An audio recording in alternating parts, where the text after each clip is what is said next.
Morning, welcome to Resource Prepping. I'm your host, Greg. How important is it to you to vet and be vetted in your group, your crew, your mag, whatever you want to call it? And I am telling you, it is extremely important.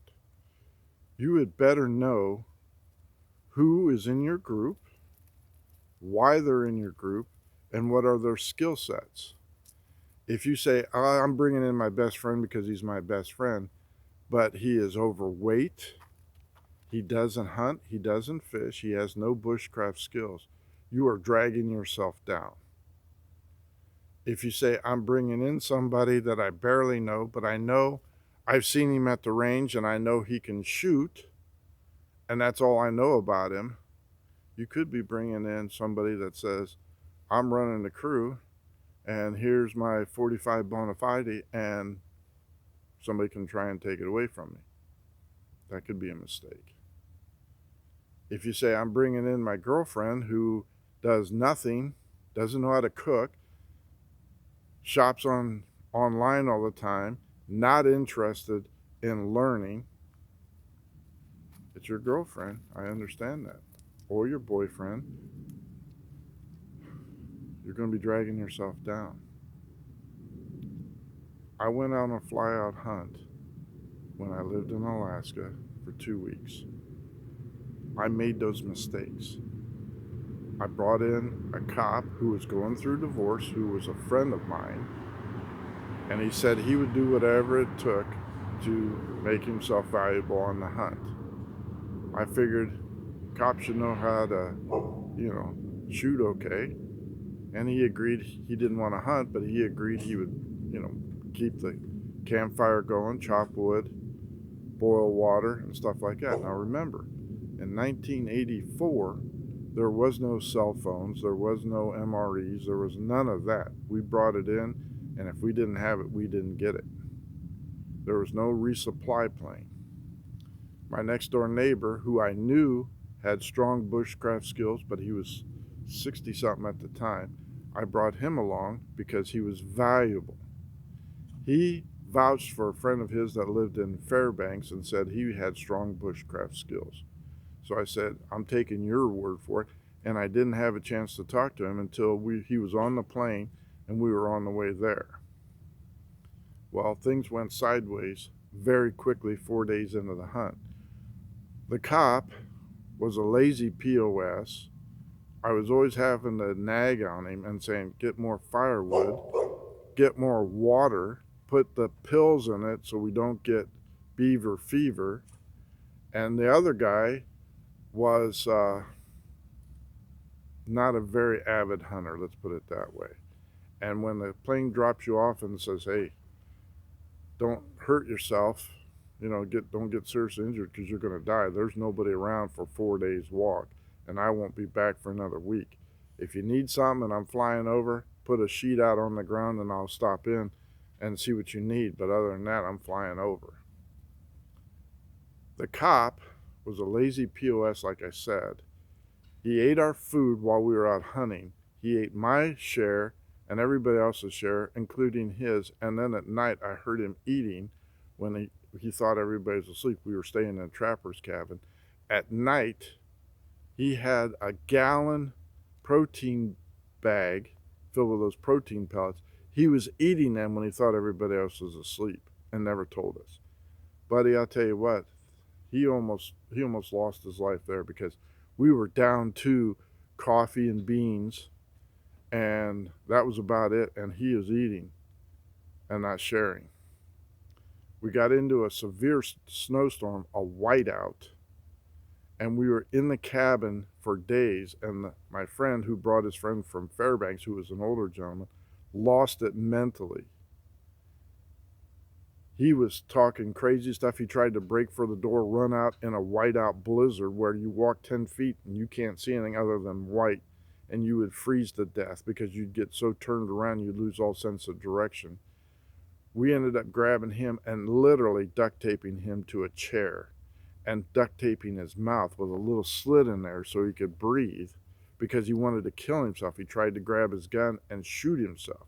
So not only did we have to duct tape him and feed him with water through a straw, but we had to babysit him because he was shaking and crying and going through everything else. It was a miserable, miserable fly out hunt.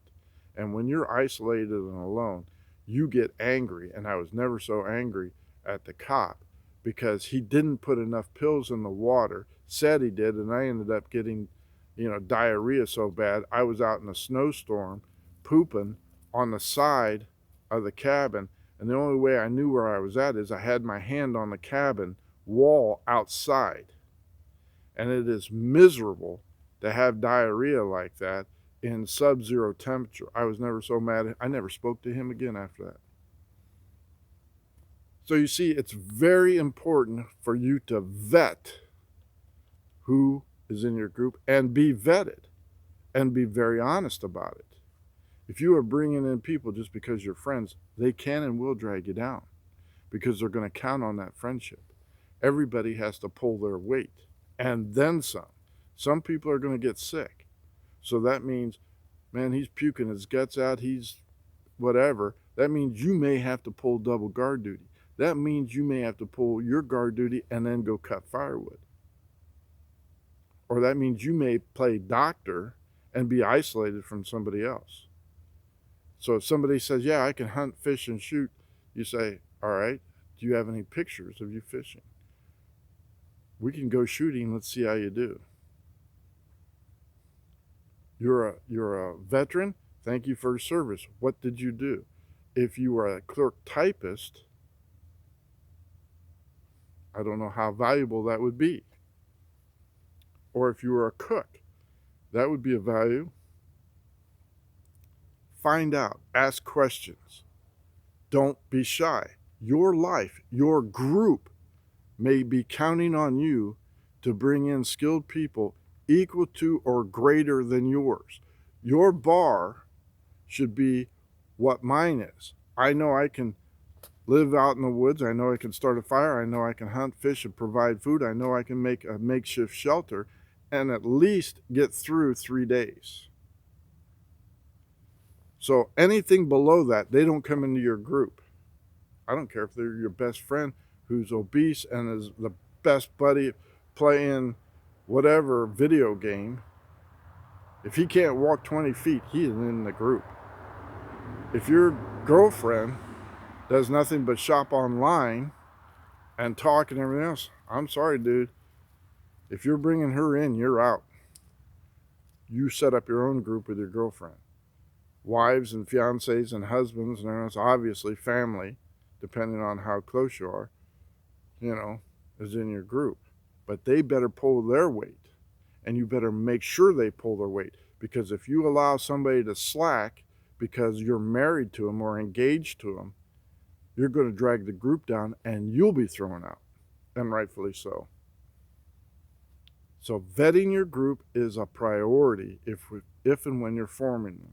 Spend a little time together. I'm not saying become best buddies and shower and have breakfast, lunch, and dinner, but know what to expect from them. Be able to count on them.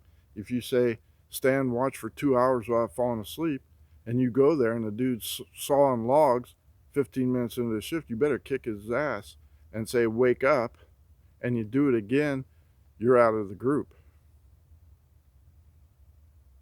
And if they know all your secrets in that group, when you kick them out, it better be belly up digging a grave, because they will find somebody else out of spite and tell them all your secrets. That's just my opinion. When you're in, you're in. You're out, you're out. Just like the mob and everything else. You don't get to tell secrets. It's a very serious conversation. Hey, I was on a fly-out hunt, and I had 2 people that were absolutely worthless for 2 weeks. And one of them could have literally cost me my life with severe diarrhea, beaver fever, because he didn't do his job. The other guy would have cost him his life because he wanted to commit suicide because of a winter whiteout storm. That was a scary, scary time. Never saw either one of them again after that. Never talked to either one of those people that were on our fly-out hunt. And my next door neighbor certainly apologized. Things happen. But on SHTF, that's not good. Thank you for liking and subscribing. Welcome to my new subscribers. Thank you for your very nice compliments. I certainly do appreciate it. Get yourself right with God. Get baptized. Greg out.